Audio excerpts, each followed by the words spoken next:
जी अस्सलाम वालेकुम। अच्छा ये भाई सबको ना एक मैं मैसेज छोड़ रहा हूँ, मैसेज सुने पहले आप, मैं आपको बताता हूँ मैं।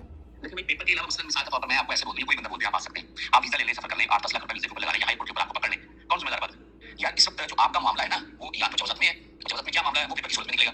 अब वो आपने जिससे भी निकलवाने हैं, हमको इतराज नहीं, आपने मुझसे पूछा, मैंने बता दिया, या अल्लाह के साथ जानती है। इसके अलावा तो कहीं है नहीं, आप मुझसे पूछ किसी और से पूछ लें, ऐसे बस तुक्के लगा जाओ, नुकसान होगा आपका, आपको कोई शिकायत नहीं, कुछ भी नहीं। अभी इनका जो मुझे वॉइस मैसेज आ रहा था ना, वो पहले सुन लिया आप।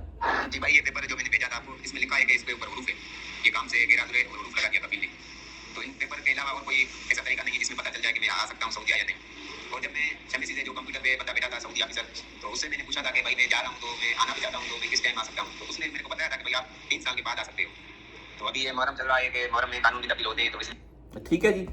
अच्छा ये आपके साथ बेसिकली शॉर्ट से वीडियो लगाने का मकसद ये था कि देखें जो भी बंदा यहाँ सऊदीया से किसी भी मामले की सूरत में गया है, अभी न्यू देखें वर्क वीज़ा, उम्रा visa, family visa, visit visa, multiple visa, Sai खास आमल मंजली, साक्षाना, सायका मोमी, दहानात, आमल मंजली, या किसी भी महीने के तौर पर या कोई भी वीज़ा लेकर आना चाह रहा है तो वो अपना मामला चेक करवाए। होता क्या है मैं आपको समझा देता हूँ, मैं सुन ली। जैसे ये भाई पूछ रहे हैं कि भाई कोई इन पेपर के अलावा कोई और तरीका, भाई और कौन सा तरीका होगा यार। देखें हर मसले का कोई ना कोई हल होता है, हर कोई भी मसला है उसका कोई ना कोई रास्ता है। आप मैं आपका कोई भी यहाँ पर मेरा व्हाट्सएप पर नंबर चलता है, आपने मुझे पूछना पूछ भी सकते हैं।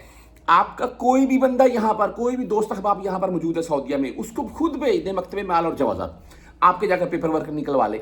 आप वो बेसिकली वो पेपर वर्क आपके क्लियर हैं तो आप वीज़ा लें, सफ़र करें। मैं बोलता हूँ एक टांग के ऊपर दूसरी टांग रख कर बैठे एयरपोर्ट के ऊपर, आपको कोई भी नहीं पूछेगा।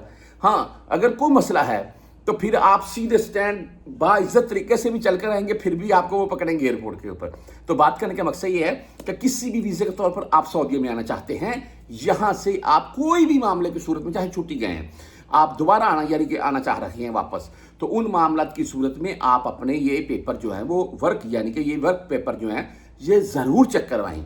अगर तो क्लियर आते हैं तो फिर सफ़र करें, अगर क्लियर नहीं आते हैं तो उस एजेंट से पूरी डिटेल लें। ऐसा नहीं कि पेपर निकाल कर आपको दे दीजिए, नहीं, उससे पूरी गारंटी लेनी है तो उसमें पूरी डिटेल आपको वो गारंटी के साथ बताए और पूरी मामला है उनको फिर फॉलो करें, उनके उसके हिसाब से सफ़र करें।